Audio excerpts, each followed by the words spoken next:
Good morning, y'all. It's Sunday morning. It's July 9th, and I'm Rachel. I'm gardening for butterflies and for myself on the Alabama Gulf Coast in Zone 9A. And I mostly grow in containers, although recently I have been planting some stuff in the ground. Armadillos will come and dig stuff up. I mean, it's a fact. That's what happens here. But some of the stuff that I've been planting in the ground, they've been leaving alone. So I'm feeling a little hopeful. But today it's about to rain any minute. They say it's about to rain. It's 81 degrees here. It's going to get up to about 88. It feels kind of good out here. I think the humidity must be lower. But yesterday we had an adventure. We went on the boat out to see the Blue Angels fly. They were doing their thing in Pensacola. And I have a little tiny clip of that because it was just too cool because a storm started blowing up and they had to kind of cut their flight short. So I'm adding that at the end so y'all can see the storm. And I took out the sound because there was like music in the background. But it's really cool. We were like the last ones to get there. And thank God, because then we got to leave before everybody else. And so we had a boat race on the way back. I'm kind of exhausted from that because it was like very choppy. But anyway, it was really exciting. And if you ever have a chance to see the Blue Angels fly, just take the chance because they are amazing. I mean, they are just incredible what they can do. I'm so proud of them. But I'm just going to show y'all what's been happening in the garden. I've had a lot of different little creatures show up this week. Has been incredible. And I'm just going to show y'all around. It gets so hot here so fast and I'm very thankful that I have like that little pool on the front porch because I can only work out in the garden for about 15 to 20 minutes before I feel like I am gonna have like a heat stroke.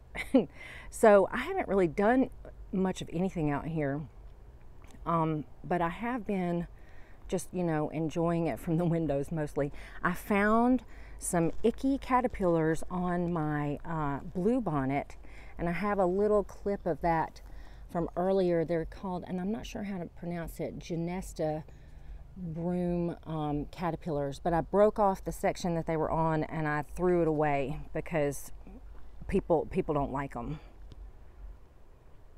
And now the sun's come out, which is just such a surprise because I thought we were going to get rain.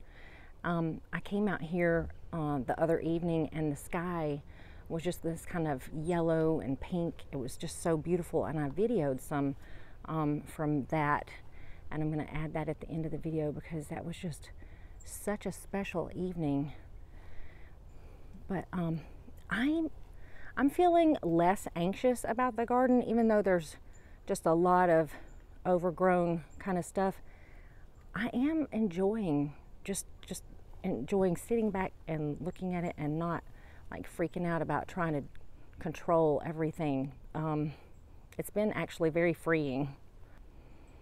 There are little birdies coming for breakfast, and I hear hummingbirds, but I can't see them because they're just flying so quickly. But they're arguing over who gets to drink out of what. And it's going to be a scorcher today. It's going to get up to 88, but even when it says it's 88 with the humidity like it is, oh gosh, y'all, it just feels like the air is just full of water, which of course it is. It's like trying to breathe underwater.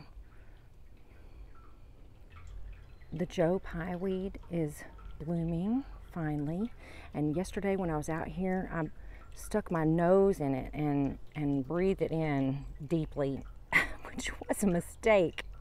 Because then I just started sneezing and it was just like had just mucus and all kinds of drainage. It was icky. I had to like flush out my nose, but the scent of it is sweet. I'm just never going to stick my face in it again. I just bought a new, and I haven't set it up yet, but a new hummingbird feeder that I'm going to hang. There's a hummingbird right there up in the upper left hand corner. A new hummingbird feeder that I'm going to hang up this week, and I'll let y'all know next week how they fare. It doesn't have yellow on it, so that keeps it from attracting like bees and wasps. And it's all red, and it's kind of like this kind of tray kind of looking thing, so it's supposed to be easier to clean and easier for them to drink from.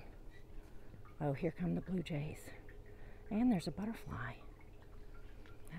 That looks like it could be a giant swallowtail, but I could be mistaken. There it is. It's in the center.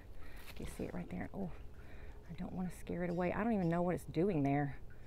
Maybe it's drinking water from the leaf. You can see a couple of the blue blooms of that plumbago. Plumbago does really well down here. I've got it in a pot right here because last year I had it in the ground and an armadillo would keep just coming and just digging around and around and around it. So, and they can get really big. I wanted to show you the Desdemona roses. Look at how many of them are blooming. Summer romance happens so fast. It goes from gorgeous to sad very quickly. Here's proof just anybody can grow bubblegum supertunia. And it fills out and just makes it look gorgeous and everything looks happy. I'm really liking that with the vinca and with the salvia and that Everillo grass. Just, I finally cleaned the fountain and so it's looking a lot better. And of course this is also that bubblegum supertunia with the wishbone flower right there. And then this is, I cut this back and so it's been looking sad, but it's starting to make a recovery. And that's just that diamond frost euphorbia, vinca right here. There's penta right there and cleome, the pale pink cleome. So just pink and white. And if I come back just a little bit, you can see right here being all tall and not really really helping with that scene is the Joe Pye weed. Look at this gorgeous bright orange dragonfly.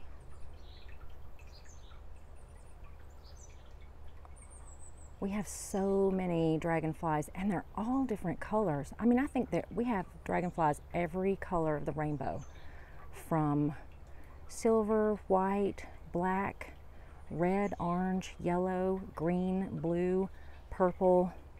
They are really a treat to see flitting around.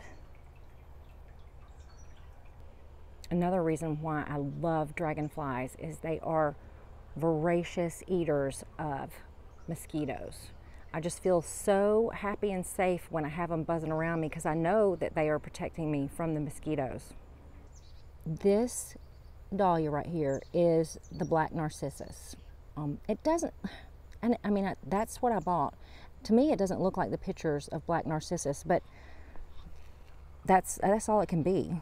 Because at first I thought it was the Bishop of Canterbury, but it's not because the foliage isn't the color. So it's got to be black narcissus. So that's lovely. And such a surprise, like a bonus flower, because this is one of the ones that got broken off. And then I thought I was going to use this pot for something else when it finally started growing back. So now this is kind of like, this is the first time it has bloomed in this pot. I'm down to 5 pots of the dahlias that I planted late, and one of them is about to bloom. The other pots, when I got them and I was digging in the dirt to use them for something else, the tubers, they had rotted. But look, I'm about to have blooms right here. So that is very exciting. Oh, y'all, look at this cute little bizarre weird worm that I just found on these Rudbeckia. Look at this. Look, see if I can. It's a worm. Look at him. Ah, I don't know what that is. It's probably bad. I can't tell if those little brown things are something that he's put on himself to disguise himself, or if that's part of him. He's tiny, isn't he? That's interesting. Hopefully I can find out what that is. So I did not harm him in case he's something good. We'll have to see. Oh, something else about these Rudbeckia.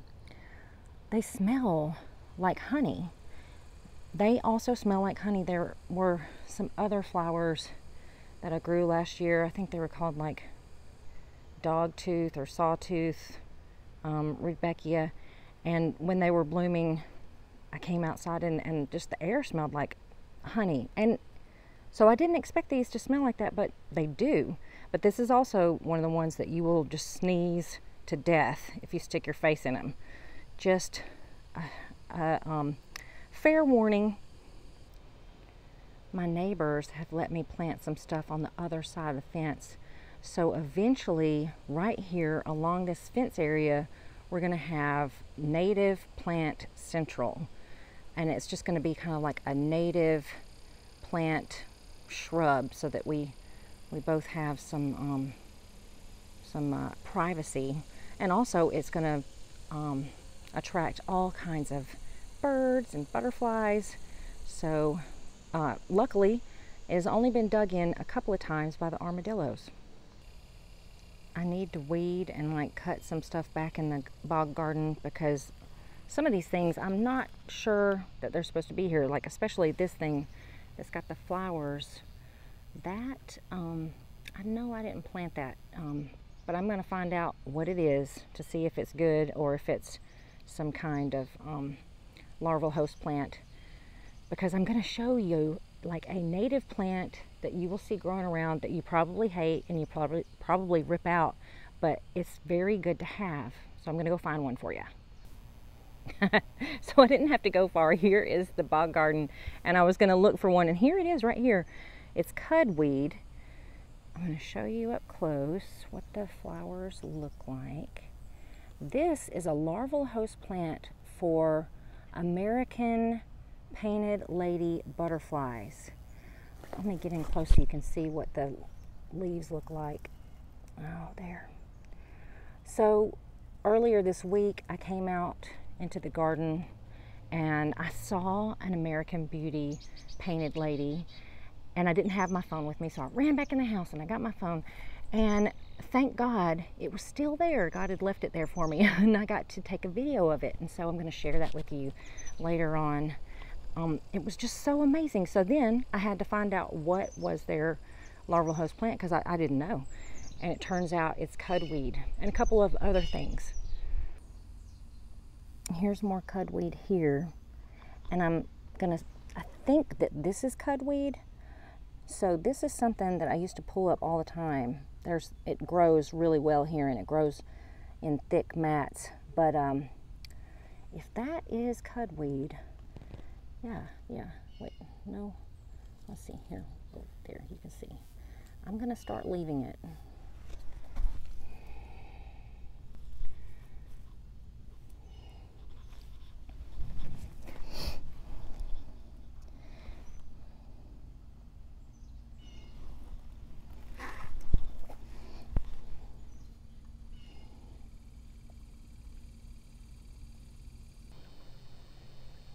Do you hear that buzzing sound in the background?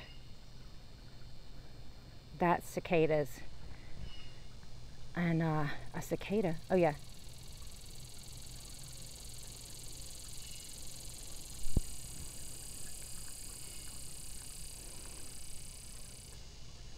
Did you hear that buzzing? That's a cicada. A cicada also came and visited the garden this week. I got to see it right as it came out of its exoskeleton. I'm sure you found exoskeletons hanging on trees, and you probably played with them as a kid. I had never seen one freshly out of its skin, and so I got to pick it up and hold it, and I can't wait to share that with y'all, because that was just really, really thrilling. I also was out here the other evening, and the sky was like yellow, and I videoed it, and the garden was just like glowing. In the gravel garden, I'm going to harvest the seeds from these globe basil and then yank them out. And I need to feed this poor Salvia leucantha, because it's looking kind of yellowed. It doesn't have as much nutrition in this area, I guess. And I'm just going to use like a spray, like a Miracle-Gro, that blue spray stuff.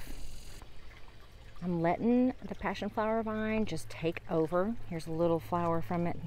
So lovely, because I know that any day now Gulf fritillaries are going to just start laying eggs all over it, and we're just going to have clouds of them.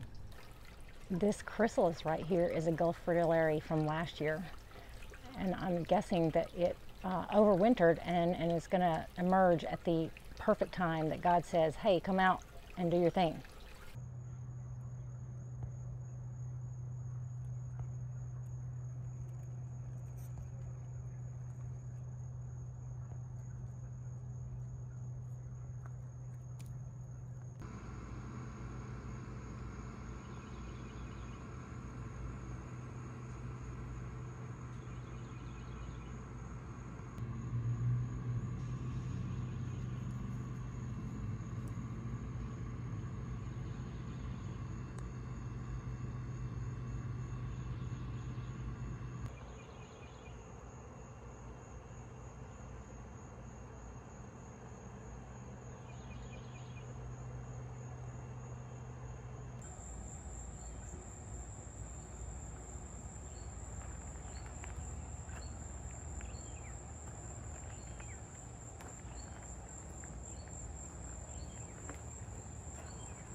Y'all, this world is just so full of wonder. If we just have eyes to see and ears to hear, just be amazed at just every little thing that is occurring without our help, but God is orchestrating it.